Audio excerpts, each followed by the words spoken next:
remaining learning objective from chapter number 9. Chapter number 9 is all about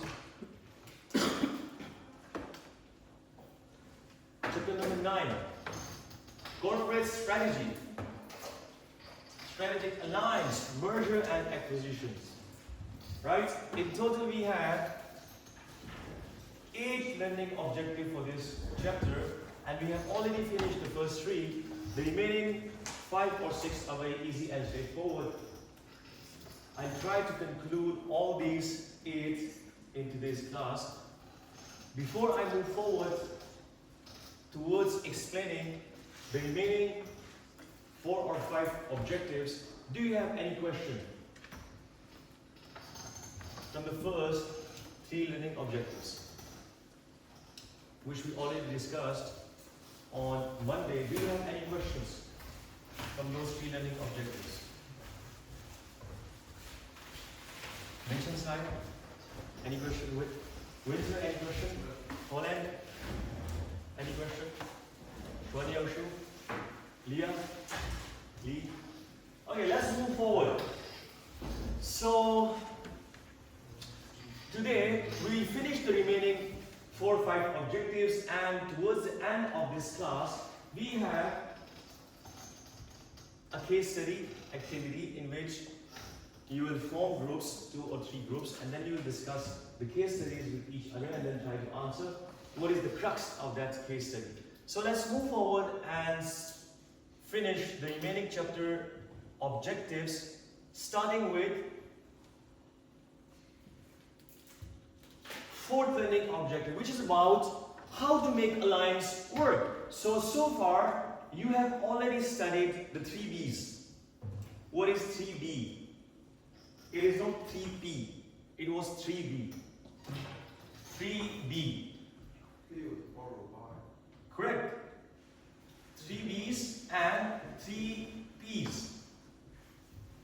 The difference between these 2 was that 3 P's are related to corporate social responsibility, whereas 3 B's is a strategic framework that helps and guides you about how you should acquire 2 things: resources and capabilities. When you should acquire a resource and capability in 3 broader perspectives. When you should build, when you should borrow, and when you should buy. So that is 3 B's. And 3 P's is 3 P's is people, profit, and planet. Let's move forward. So far you have already studied how do we make an alliance. In the previous objective, in 3rd objective, you already learned how do we make an alliance, and then how do we govern that alliance. So today you will learn how do we successfully continue that alliance, how to make alliance work, how to continue it successfully, how to make it work. So 3 main things. There are 3 main things. The first is relation-specific investments. Second is inter-firm trust. And the third one is knowledge-sharing routines. How you can make an alliance work? Through these 3 steps. The first point is relation-specific investment. What do you mean by relation-specific investment? When we form an alliance, right, so we ought to have good relationship with our partner. So by this we mean relation-specific investment. We mean we need to make timely investment, we need to make appropriate investment, we need to make enough investment in order to keep that relationship working. It is relation-specific. You see that when you have good terms with your friend, so you want to continue that friendship. And for the sake of that, you often try to buy him or her some food. You often try to buy some gifts as well. Why we make that kind of investment? Because we want to make that relationship work. This is the same. This is relation-specific investment. If you want to continue, if you want to pursue, if you want to successfully lead that relationship, so you have to keep on making relation-specific investment in your partner firm. Second, interfirm trust. Trust between each other. Interfirm trust. This is the key. Trust is the key for any relationship. If it is business, if it is human, or any kind of relationship, trust is the key. If you enter into a contract, into a strategic alliance, into a licensing or any kind of partnership with other firm, you should keep their secrets. You should keep their privacy. For example, they share the key of success with you. This is our secret recipe. We make this product through this secret recipe. So, you are not supposed to leak that out to your competitor in the market. You have to keep that trust. In order to make that alliance work, in order to continue it successfully, you have to keep that trust. You have to keep the privacy of documents, privacy of resources, privacy of concepts, privacy of frameworks, and different operational procedure at the organization. You have to preserve it. If you want to continue that strategic alliance for a longer period of time, so you have to keep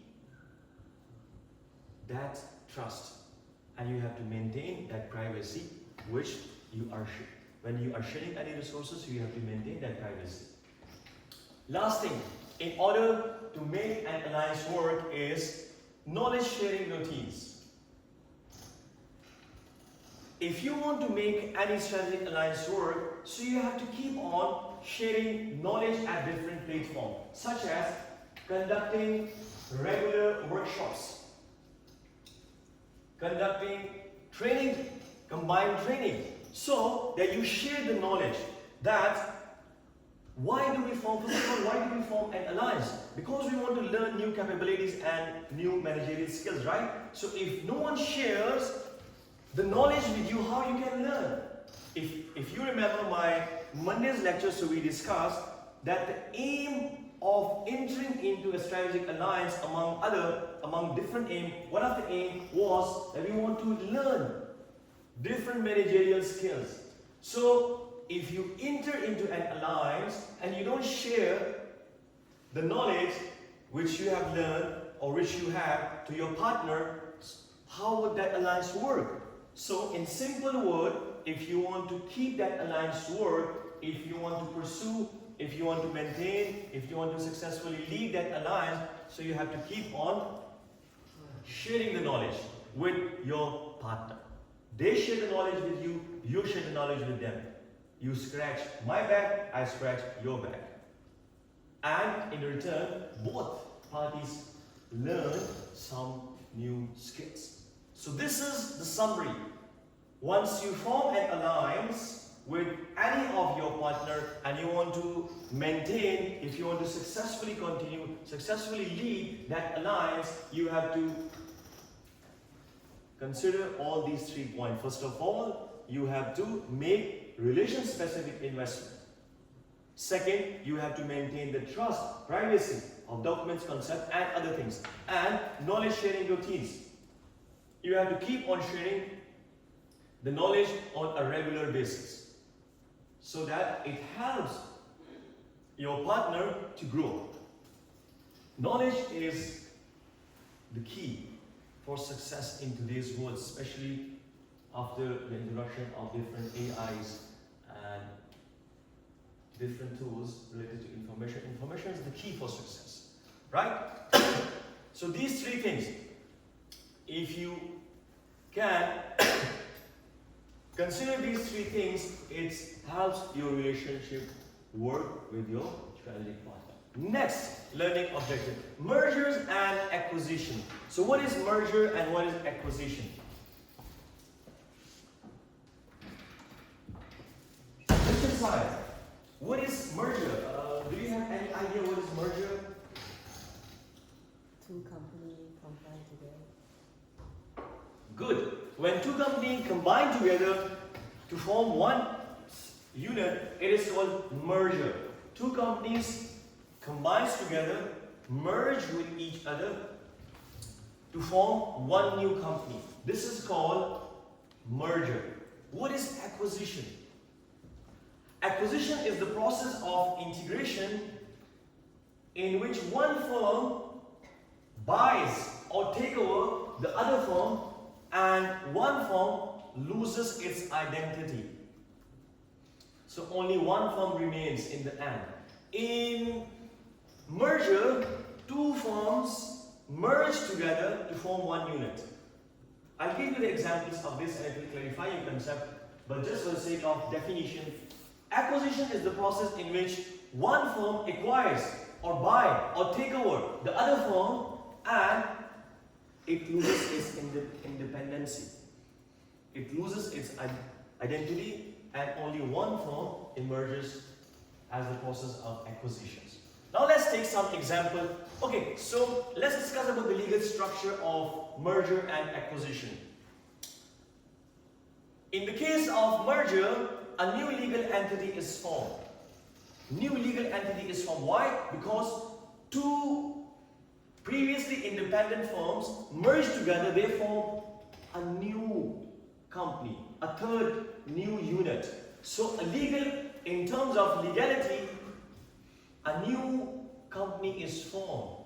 When it comes to acquisition, no legal entity is formed because the acquired firm is observed into the acquirer. So meaning that no new firm is formed, the one who acquires the other, he already had a legal status. That firm already had legal status. So no new entity is formed.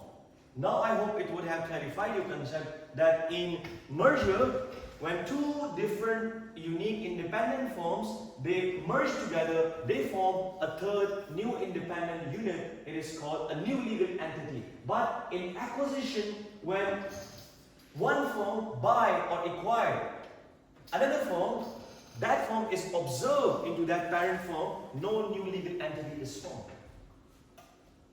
Right? What is the reason for merger? What is the reason for merger? And what is the reason for acquisition? The first reason for merger is that you can enter into new market jointly.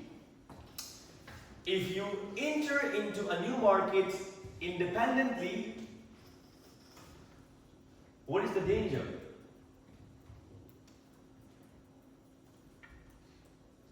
Leah, what do you think? If you enter into a new market independently, so what is the danger in that? And what is the benefit of entering into a new market with a partner?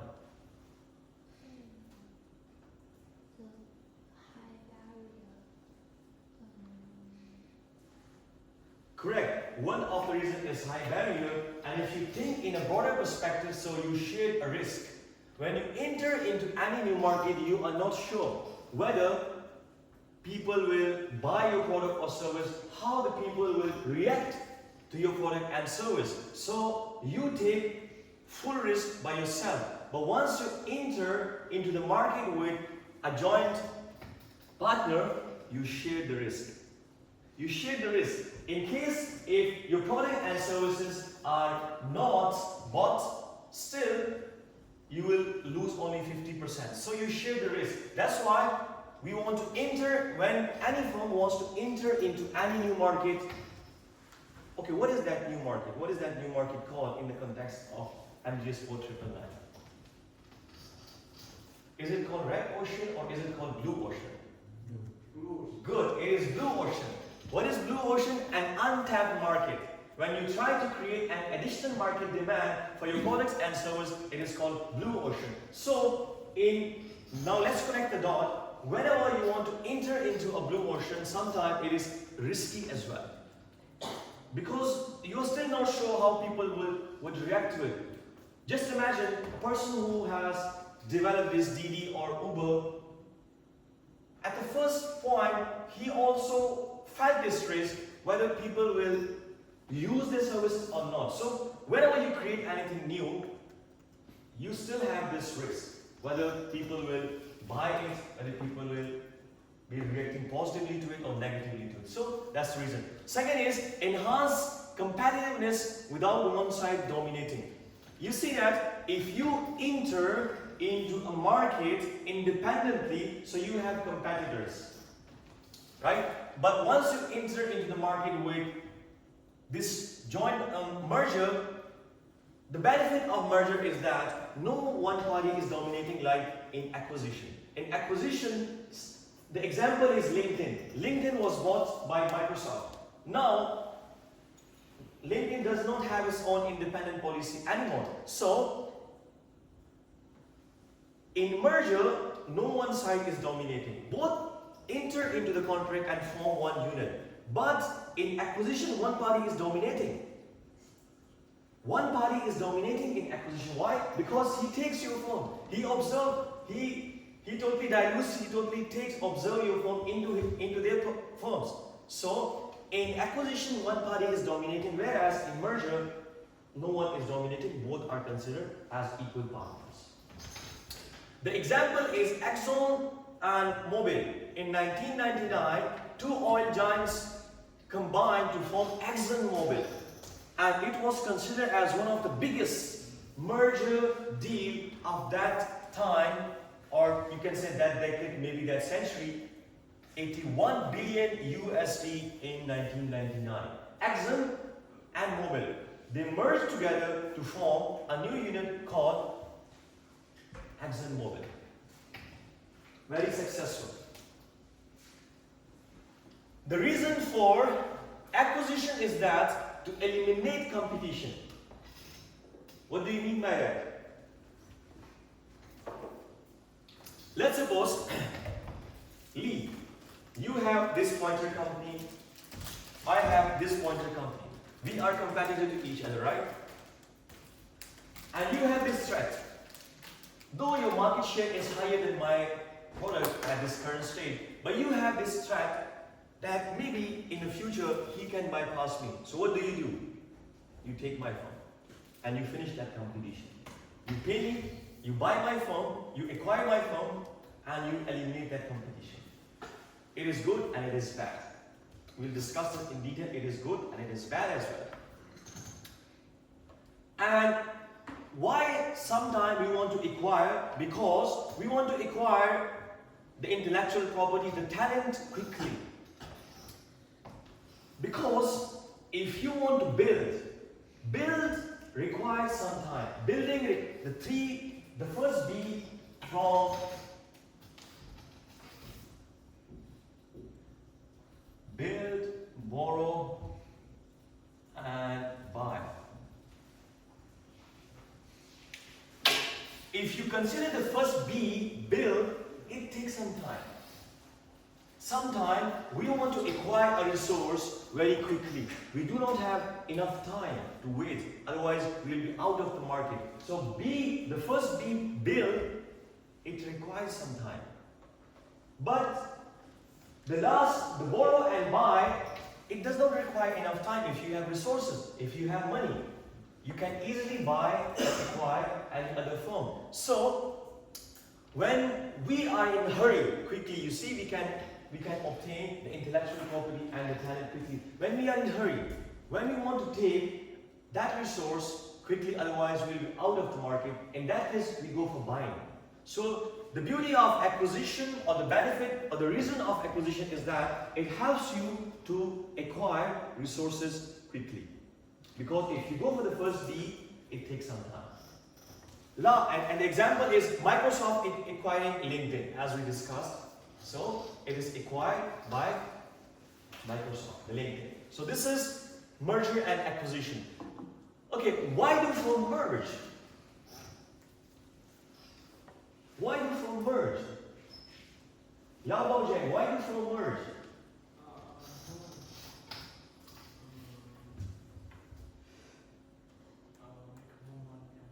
Correct. Multiple reasons. One of that to make money as well. Multiple reasons. Okay, let's discuss the reasons in detail. Why do firm merge? First, market expansion. We merge when you want to expand your market, your company's market, when you want to expand your customer, when you want to expand your product and services. So we merge. Simply, let's suppose Lee, your pointer business is working in Shanghai, my pointer business is working in Zhejiang. If we merge together, we expand together. Your customer becomes my customer becomes your customer. So Zhejiang and Beijing or Shanghai are already connected with through this deal.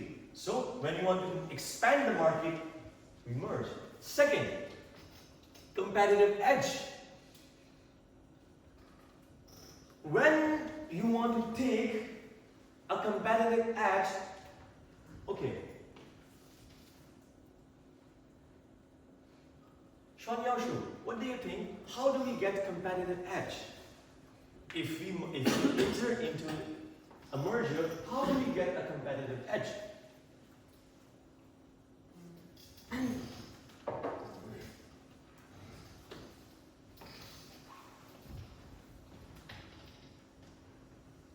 You see, when we enter into a merger,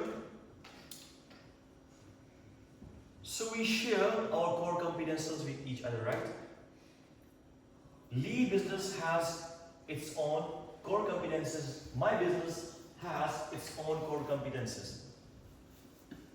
When these core competences are merged together, it becomes even stronger. So both of us, when we combine our strengths together, we get a competitive edge over market. I give you a simple example in more simple words. Lee, let's suppose you have two competitive strengths. For the sake of example, your business have two competitive strengths.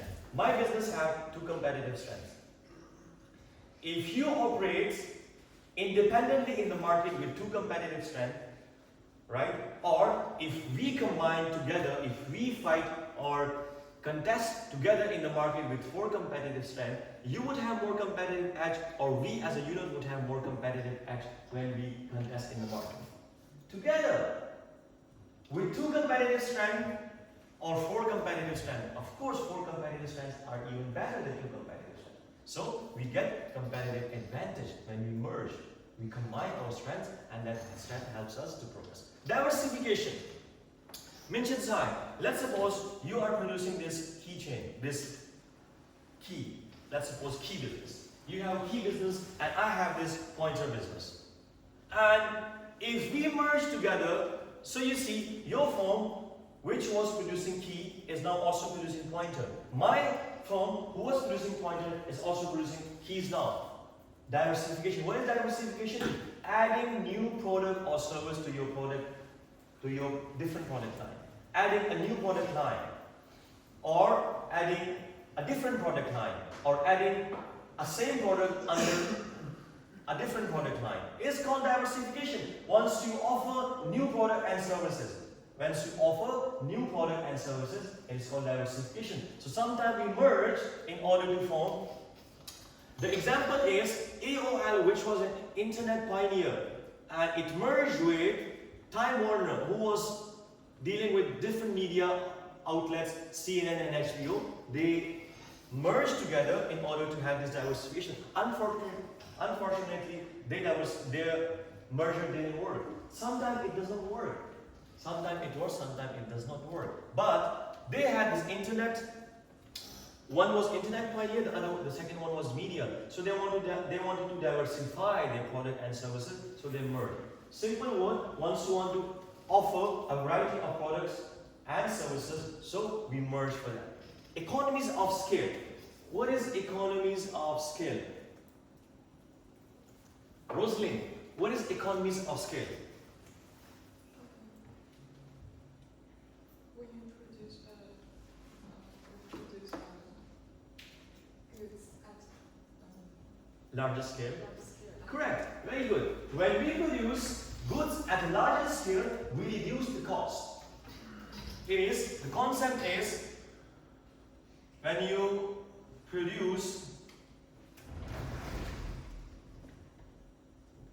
at larger scale, when your production goes up, your cost comes down. This is called economies of scale. So once we merge together, previously Lee, you was producing only 5-pointer. I was producing only 5-pointer. Your per unit cost was 4. My per unit cost was 4 as well, or maybe 3.5. But once we merge together, now if we are producing 10 pointers together, maybe we will reduce the per unit cost from 4 to 3.5. So this is called the benefit, or why you from merge, in order to achieve economies of scale. Next, sources of value integration and cost in horizontal integration. So the next concept is horizontal integration. Define horizontal integration and evaluate the advantages and disadvantages of this option. What is horizontal integration? So far, we studied forward integration and backward integration. Backward integration is once you take control of your suppliers. Forward integration is once you take control of your sales channels. This time it is vertical integration. So we have vertical and horizontal integration. This is horizontal integration. Horizontal integration is a concept. It's a corporate strategy where a company acquires or merges with competitors of firm offering at the same level of supply chain in the same industry. So we have two excess time, right?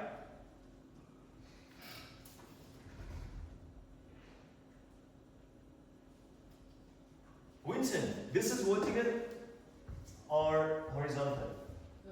This is vertical. And this is horizontal. So you see, we have horizontal integration. Flat, at the same level. It says, a strategy where a company acquires or merges with competitors or firms offering at the same level of supply chain. Let's suppose, for the sake of example, that if you form a partnership with another university's professor, and he is also, or he and she is also an assistant professor, and let's suppose I'm also an assistant professor. If we form a partnership, that partnership would call vertical integration. If we integrate together for any reason, this is just for the sake of example. When two firms working at the same level of supply chain, when they integrate, once they form a merger or acquisition, it is called vertical integration. But we are not discussing here horizontal integration, but let me explain the concept as well. When firm merge or integrate with another firm who are working at different lines of supply chain, not at the same level, it would call vertical integration. Let's suppose, for the sake of example, if I team up with the dean of any other university and I am assistant professor, so that collaboration would call a kind of vertical integration or vertical integration, right? So we have certain advantages of this horizontal integration. The first is, of course, the advantages are almost the same for merger and acquisition. You will see the sum of the advantages will come again and again, almost the same example. What is the first advantage of horizontal integration? Increased market share. I think this is very straightforward. Straightforward. Mentions high. You and my firm integrated, right? You were making keys and I was making this. You had a market share of 100 yuan. I had a market share of 200 yuan. When we form this horizontal integration, now our market share is 300 yuan. Simply, when we form any merger merger or any integration at horizontal level, we increase our market share. Right? Next is economies of scale. Again, this concept is very similar as to the previous one, vertical horizontal integration. When you integrate with another player working at the same line of supply chain, right? So you combine your businesses together. Let's suppose you combine your businesses together. The same business, like your business is working, let's suppose, at distributions. Your business is related to distribution business, and that firm is also related to distribution business. Now, when you form an integration between your two businesses, it is called horizontal integration. But how it achieves economies of scale? As I discussed with Lee previously, that if he produces his product alone, maybe the per unit cost is 3.4. But if you and we produce together, we can reduce the cost together. So in simple word, let me conclude, let's cut the long story short, how it achieves economies of scale. When we integrate, we increase our market share, we increase our production, and once we increase our production, we reduces our costs, and we achieve economies of scale. Simply. Not to go in detail, just to cut it right away. Reduce competition. Straightforward and very easy. Let's suppose, Leah, you are dealing with cup business. I'm also dealing with the cup business. You are my competitor, I'm your competitor. If we integrate, if we form a unit, if we merge together, if we form one unit, make one business, we are no more competitive with each other. It reduces competition. Straightforward. Next, diversification of product. Straightforward and very easy. Mention side, business offers keys, my business offers pointer. When we integrate, we diversify. From one product, we diversify to two products now. Separately, her business was making keys, my business was making pointer. When we merge together, now our business is making two different things. So we diversify. This is the advantage. What are the disadvantages?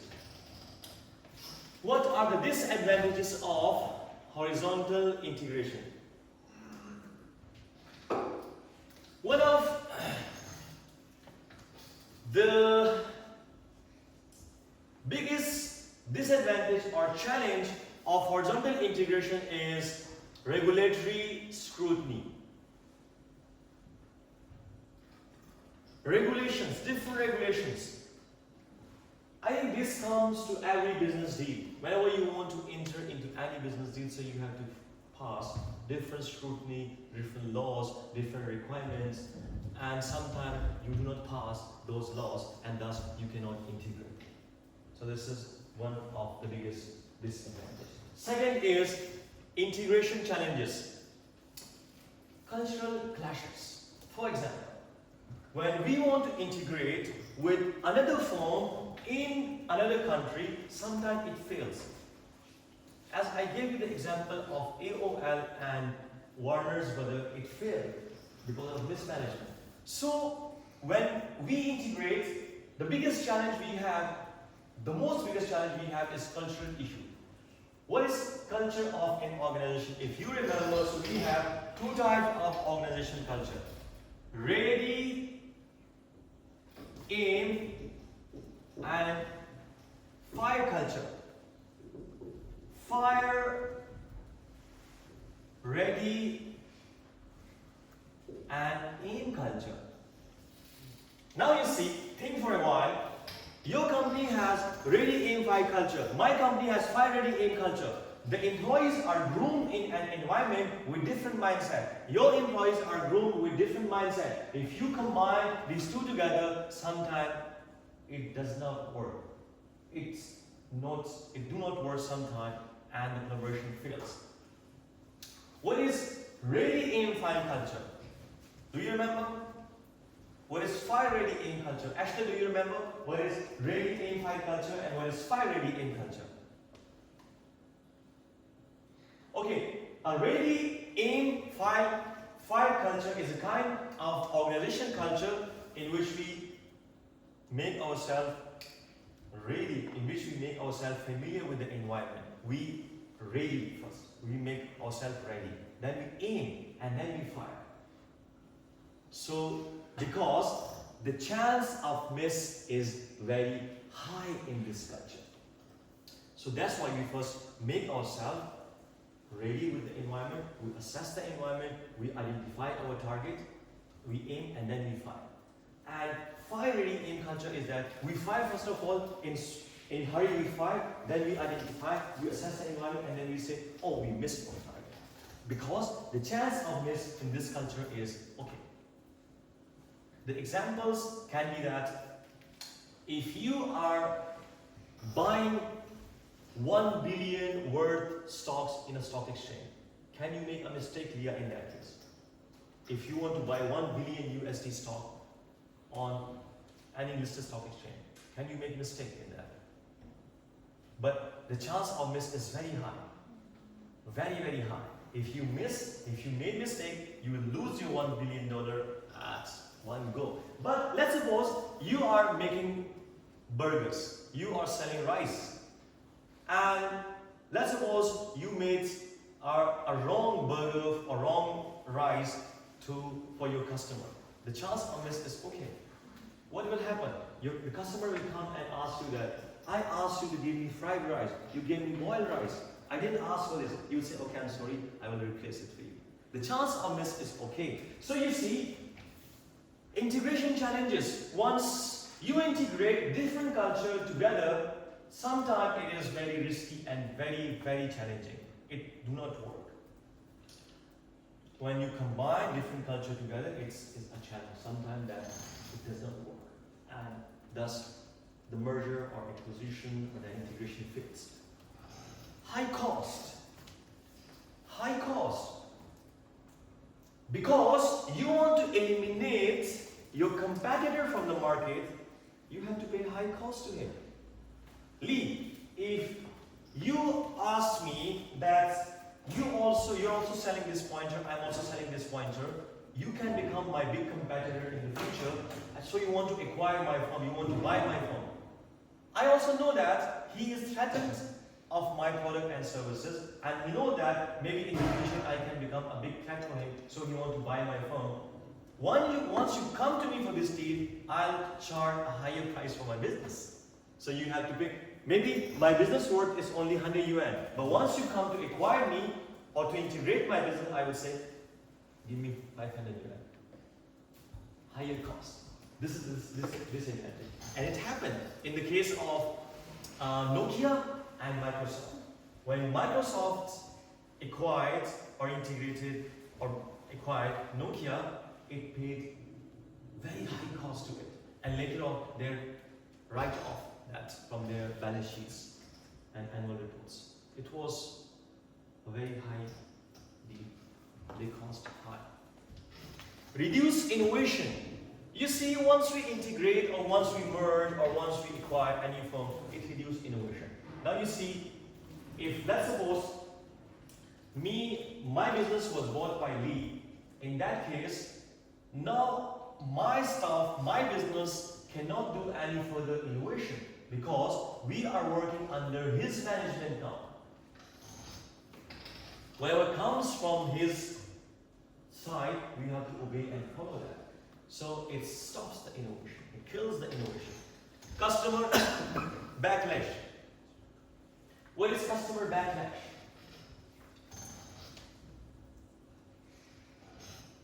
When you integrate, once you merge, once you acquire firm at regular pace, it can lead to security issues. For example, how? Let's suppose now Facebook has acquired Instagram, right? So when you become such a giant that you do not allow any other firm who offer the same product and services, in that domain, such as Google. Google will buy any firm who are related to the search engines and so forth, because Google want to maintain its dominance. It leads to security issue. How? Let's suppose Facebook buys all the social media apps and become the only giant. So all of the customer data are saved in only one platform now. If Google take over all the search engines, right, and whole of the world is searching only through Google, so the data, our privacy data, because sometimes if you want to register for any Facebook account or any other account, they ask you to give your phone number, your email address, your age, and all those details. So in that case, whole of these details, all of these details are stored in one database. So they can use it, but if those information are stored in different databases, right? So it does not lead to any security breach or security issue.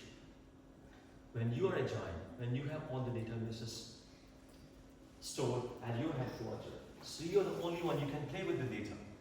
There is no competition, so you can do whatever you want to do with that. Though it is not that easy, but still people do it. Because who will challenge you in the market if you are monopolistic? So customer backlashes. It catches the customer anger, customer fear, this kind of integration where you don't leave competition, you buy any firm and you become the market leader, and you don't leave any innovation in the market. You want to do all the innovation by yourself, you can catch customer anger sometime. Right? So why do firms acquire other firms? I think this is the same, merger and acquisition. We studied about merger previously, why firms want to merge, and here we are discussing why firms want to acquire. Same, why firm wants to merge and why firm want to acquire. The same reason. First of all, market expansion. Firm wanted to merge because they wanted to expand the market. Firm wants to acquire other firm, also wants to increase the market share.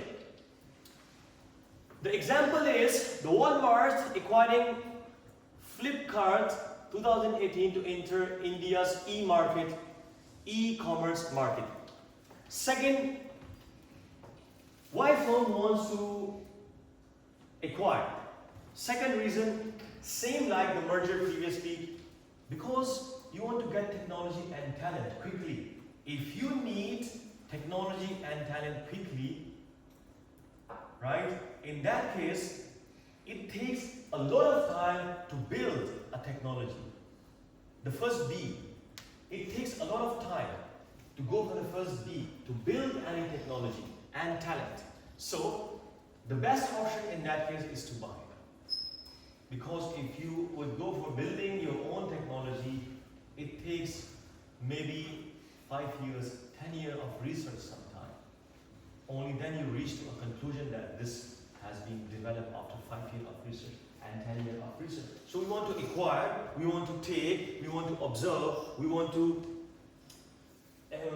take another firm in our firm because we want to take that talent and technology quickly. That's why we want to acquire. Apple's acquiring Siri. Many of you are already familiar with voice Siri, right? Those who have iPhone, they know Siri is a voice assistant, right? You can do all the function of your iPhone with Siri option. So Apple bought it. Why? Because they needed that talent and technology. Apple thought, if I engages my business in producing this AI chatbots and all, so I will deviate from my main core business, which is to produce MacBooks and iPhone. Thus they acquired it. They acquired it and used it for their own purpose. So that's why we acquired. Eliminate competition. We acquire other firms again the same as previous to eliminate competition. Ashley, let's suppose you are producing this duster or cleaner, I'm producing this duster or cleaning. So you are afraid that in the future I can become your big competitor. Thus, you want to eliminate that competition and you will acquire my firm or I will acquire your firm. By reducing that threat that we can become each other competitor in the future, we acquire. You will acquire or I will acquire. To eliminate competition. Diversification, again the same. when we want to increase our product and services in the market, right? What is diversification? Diversification means once you want to offer more products or more service, you can offer product under the same product line, or you can open a new product line and offer product under the new product line. It's called diversification. So why we want to acquire other firms? Because we want to diversify. Let's suppose you are dealing with food business and now you are acquiring a transportation company. So this is called diversification. Now your firm is offering food and your firm is offering transportation services as well. If you have acquired any transportation company. Let's suppose Didi buys any food chain in China. It's called diversification. Offering traveling services as well and offering food services as well. So why you want to acquire? Because we want to diversify. Okay, the last learning objective is merger and acquisitions. How merger and acquisition leads to competitive advantage. How the merger and acquisition leads to competitive advantage. The first is market power. Through market power. What is market power? Reduces competition, increases pricing control. Again, I will discuss about the same business, the same example which I have discussed. Minchin Sai, your business was offering keys, my business was offering pointer. We merged together, we form a new unit. Now we have more market power. Why? Because previously your share was 100 yuan, my share was 100 yuan, and once we join together, our share becomes 200 yuan. So we have more market power. So once any firm has more market power, they can control the pricing of the market as well. So once you have the market power of controlling the price, you get competitive edge. You design the price of the market in your own favor. Giants do that. The giants firm have this market power. They can decide, they can design, they can design the market price in their own favor. The giants firm have this power because they have influence over market. If they decide that the price of this market in the market should be 5 yuan, so the rest follow it. Why? Because they are stars. What comes after star? Cash cows. What comes after cash cows? Question marks. What comes after question marks? Dog firms. These are the hierarchy of, according to the DCG matrix approach. Star firms have high market share and high market growth. Cash cows have high market share and low market growth. Question marks firms have low market share and high market growth. Dog firms have low market share and low market growth. Stars can decide the market price. They have this influence. Technology, intellectual property access. Once we acquire, once we merge, so we get this opportunity to get the intellectual properties. For example, the Google and Android enter into the mobile operating system, and in previous lecture I gave you the example of BioNTech and Pfizer. So Pfizer didn't develop the COVID-19 vaccine, but BioNTech developed, and Pfizer did not have this intellectual property rights. Thus, Pfizer entered into an agreement with BioNTech, paid some royalty, entered into a partnership and bought the intellectual property rights. So once, and thus Pfizer distributed the vaccine in the whole world after the COVID-19 vaccine. So once we merge, we get the intellectual property of the other firms as well. So once you get the intellectual property rights of the other firm, it gives you a competitive edge in the market. Economies of scale, I think this concept comes again and again, economies of scale. What do you mean by economies of scale? Once we merge together, once we merge together, our market share increases. Once the market share increases, our per unit cost reduces. Once the per unit cost is reduced, you achieve cost efficiency in the market. Once you achieve cost efficiency in the market, you achieve competitive advantage or competitive edge in the market. Last one is vertical integration. What is vertical integration? We just discussed. Vertical integration is once different firms operating at the same level of supply chain, they integrate with each other, right? So once they integrate with each other, again the concept is the same. It goes like this. Once you integrate, your market share goes up. Once your market share goes up, what it leads to? You produce at the larger scale. Produce at larger scale. So once you start to produce at larger scale, what happens? You achieve economies of scale. Economies of scale. Once you achieve economies of scale, what happens? You achieve cost efficiency. Two concepts. Differentiation and cost leadership. So once you achieve economies of scale, you achieve cost leadership. Once you get cost leadership in the market, you get competitive advantage. So this is the flow.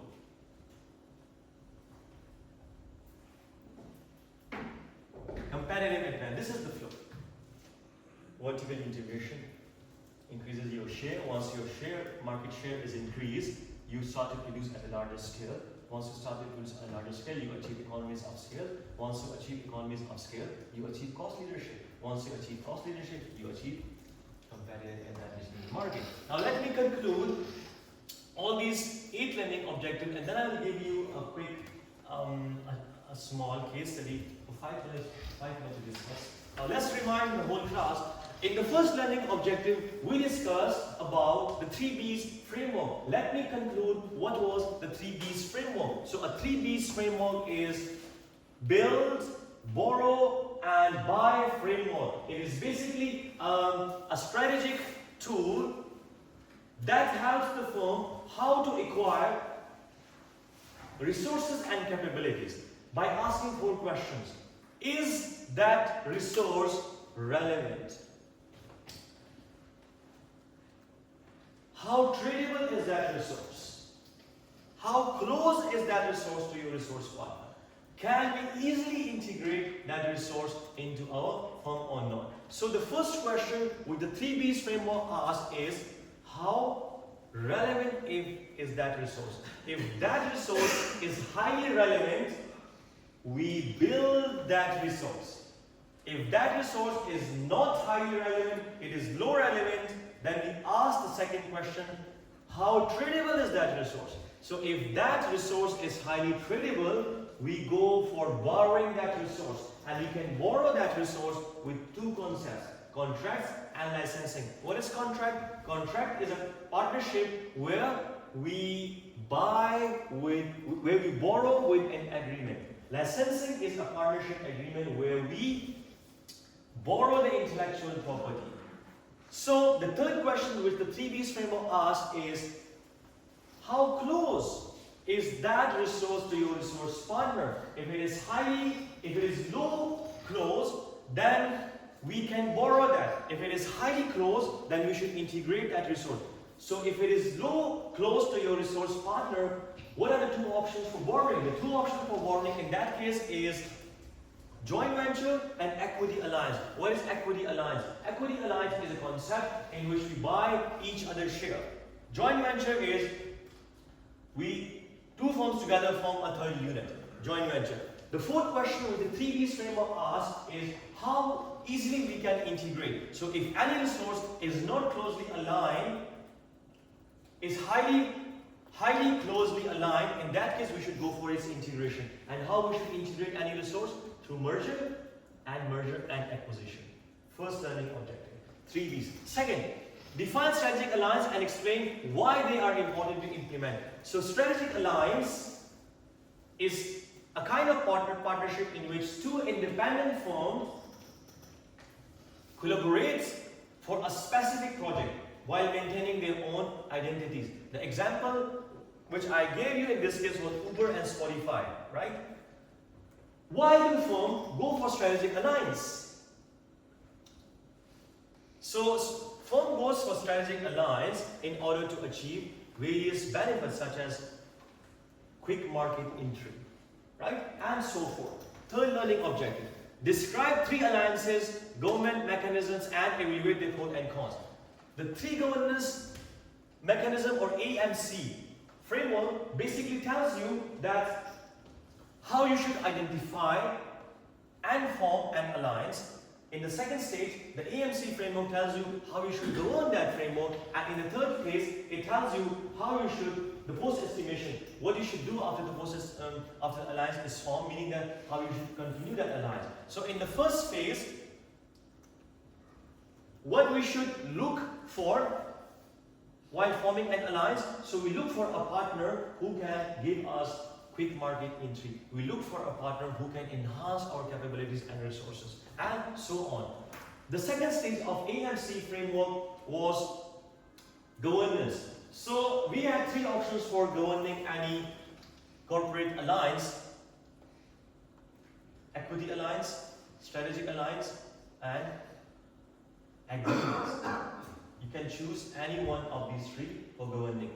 The third point of the AMC framework is post-estimation, meaning that how we should continue, how we should lead, how we should maintain that alliance. So the answer lies in the 4th objective. We can maintain any alliance successfully by promoting trust, relation-specific investment, and sharing of knowledge on regular routine. Right? 5th, differentiate between merger and acquisition and explain why firm would enter. So merger is a kind of contract in which 2 firms merge together to form a third new legal entity. Acquisition is a concept in which one firm acquires or buy or observe another firm, no new legal entity is formed. This is merger and acquisition. Define horizontal integration and evaluates the advantages and disadvantages. So horizontal integration, as I said, previously we have discussed backward integration and forward integration. Now this is the time to learn vertical integration and horizontal integration. So horizontal integration takes place, or it is a concept in which the firms operating on a same level of supply chain, they integrate with each other. Right? Explain why firm engage in acquisition. So of course, why firm engages in acquisition? To get increased market share, to achieve economies of scale, to achieve cost leadership, and so on. That's why they and to acquire talent quickly as well. Evaluate whether merger and acquisition leads to competitive advantage. So yes, in some cases it leads to competitive advantage. How? Once your market share is increased, it promotes, you start to produce on a larger scale. Once you start to produce on a larger scale, you achieve economies of scale. Once you achieve economies of scale, you achieve cost leadership, and thus you get competitive advantage in the market. That's it. Do you have any question from this 8 learning objectives? Okay, let me bring the case studies and we can discuss quickly for 2 minutes.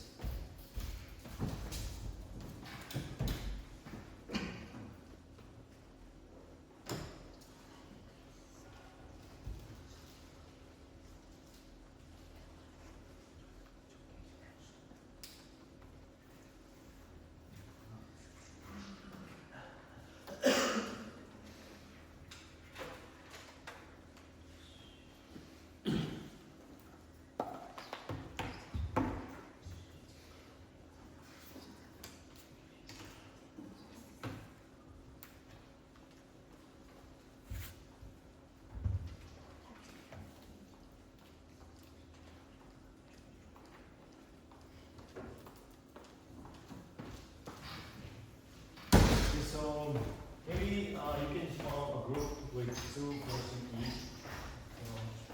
Discuss with, maybe Vincent, you can discuss with your board, okay? You can discuss with him.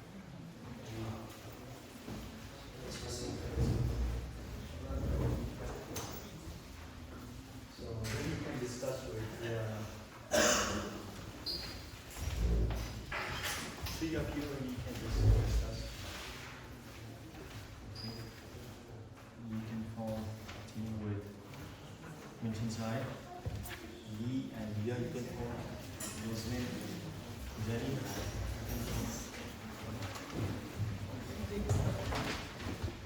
So, okay, this is a case study about. Let me open it on the screen as well.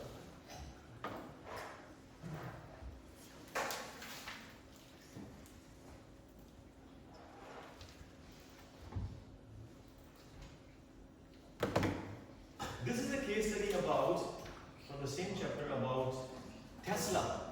How Tesla used alliances strategically. Right?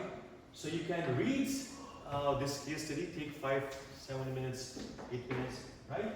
And then in the end discuss that and ask you one question. The question is, in your opinion, which alliance, that is Daimler, Toyota or Panasonic, was the most important for Tesla's success and why? Which alliance among all these 3 alliances with Daimler, Panasonic or Toyota was the most powerful alliance for Tesla success and why? The question is written on the top of this case study as well, which I have printed for you. So take your time, read it for 5 to 7 minutes, and then just discuss. No right and wrong in this. This is your own opinion, right? Your own opinion can be any side. Just discuss with your partner, take some time, and share.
discuss it with your partner and try to share your knowledge and discuss. This is a group activity, so discuss with your partner and get some insight from your partner that which alliance was the best.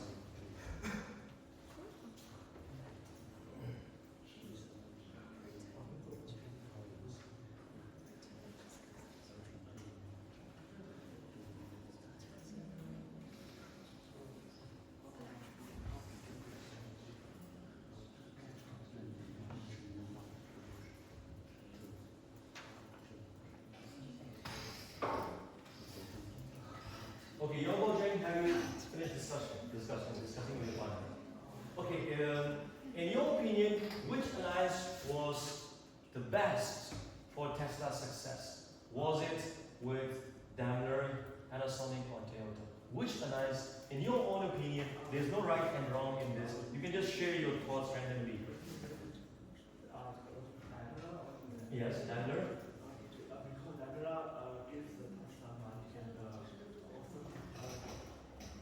Okay, so in your opinion, it is Daimler because Daimler gave Tesla with huge money and technology. So, if I conclude this in the chapter's perspective, so because Tesla received resources in terms of research and development from Daimler, that's why there is their success. Okay, Lee and Leah, in your opinion, which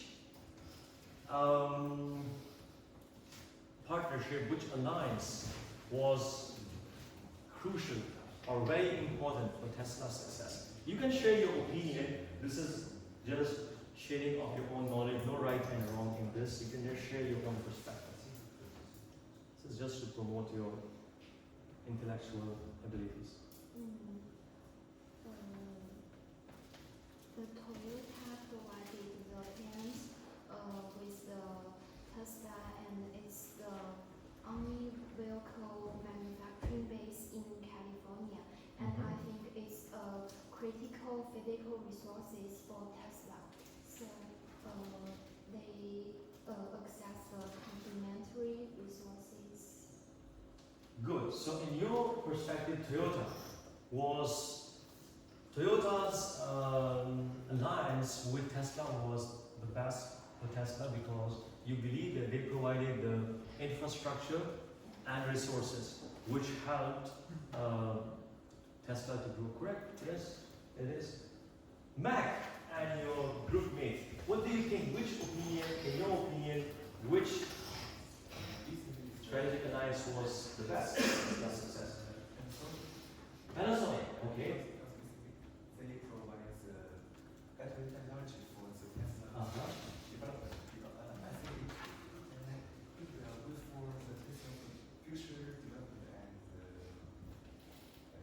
Good. So, in your perspective, Panasonic, because Panasonic helped Tesla with manufacturing of batteries, and you think that it basically served, that production of battery basically served as the base for Tesla's success because they were dealing in EVs, electronic vehicles, so that batteries was crucially successful. Correct. Minchen Sai, in your opinion, you can just share your own opinion randomly that, in your opinion, which strategic alliance between Daimler, Toyota, and Panasonic was the best for Tesla's success and why? Daimler, why? Because there's money, I think Tesla can do their R&D and can move to next step. Correct. So for the expansion of any business, first of all, we need resources, financial resources. So you believe Daimler strategic alliance was the best because it provided Tesla with initial money. Right? Correct. Opinion taken. Holland, in your opinion, what do you think? You can share your own knowledge as well. Of course, the first step is to survive, but after survive, I think the alliance with Toyota is the most important part because mass production is the basement for a company to expand globally. Mm-hmm. And as we know that why Tesla can achieve such a low cost is because they spread their costs into as many cars as possible. So Mm-hmm. mass production provided by the NAMI is inevitable and necessary.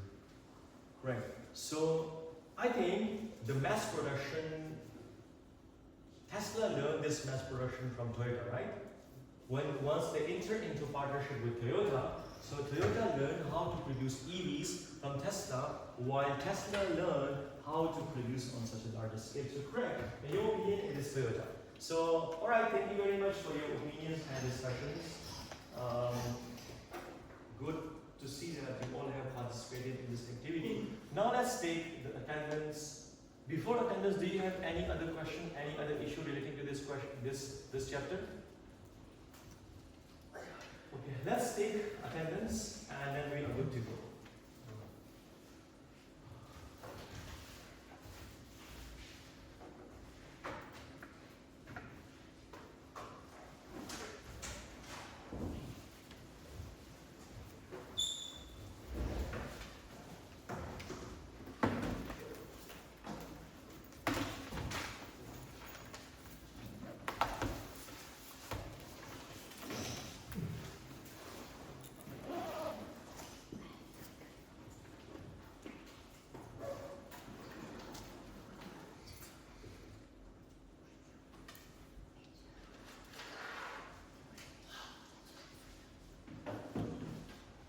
W010.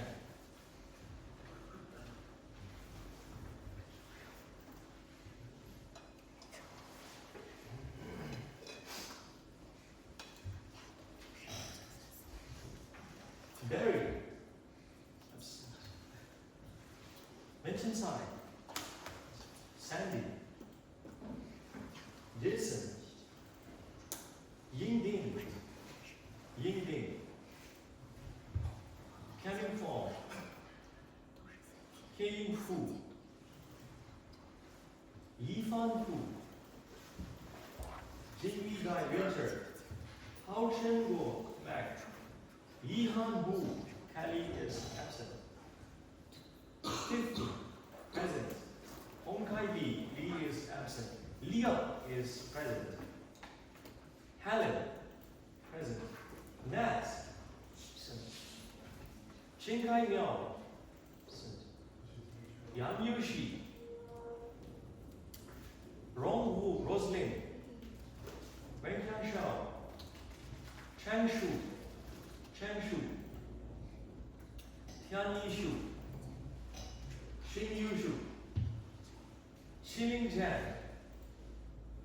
Ashley. Yao Baozhen. Xuan Yaoshu. Shen Shu. Xinri is absent. Jenny. And Shelley. Alright, thank you very much. Enjoy your holidays and see you